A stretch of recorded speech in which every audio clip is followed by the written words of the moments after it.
Di magka-date sa Valentine's Day. Kim, bet ang new version ni Paulo.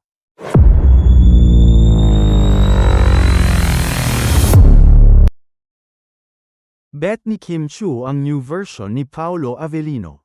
Maraming viewers, lalo na ang Kim Pao fans, ang nakapansin sa pagiging makulit ni Paulo sa kanyang ka-love team nang mag-perform sila sa ASAP.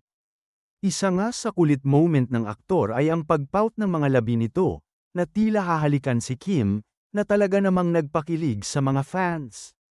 Sinabihan kasi ako before na maging masaya, paliwanag ni Paulo sa interview sa kanila ni MJ Felipe. Pero bet na bet nga ni Kim ang version na ito ni Paulo.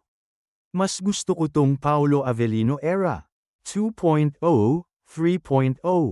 Tignan mo naman yung poster namin, paano mo naman siya mapapaganyan? Hindi talaga siya nag-go-goofy, as in sobrang serious face talaga siya. Ngayon pwede na siyang mag-heart sign, kaya isa talaga tong big step sa kanya, say ni Kim.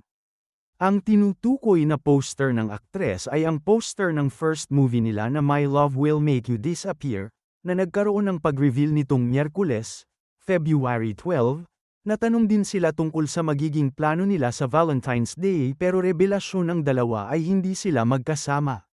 Pero ang nakakakilig na hirit naman ni Kim, everyday naman pwede maging Valentine's Day, oy. Sa February 15 naman ay magkasama sila sa umpisa ng mall tour para sa kanilang pelikula sa Star Mall sa San Jose del Monte, Bulacan kung saan ay la-launch din ang official trailer nito.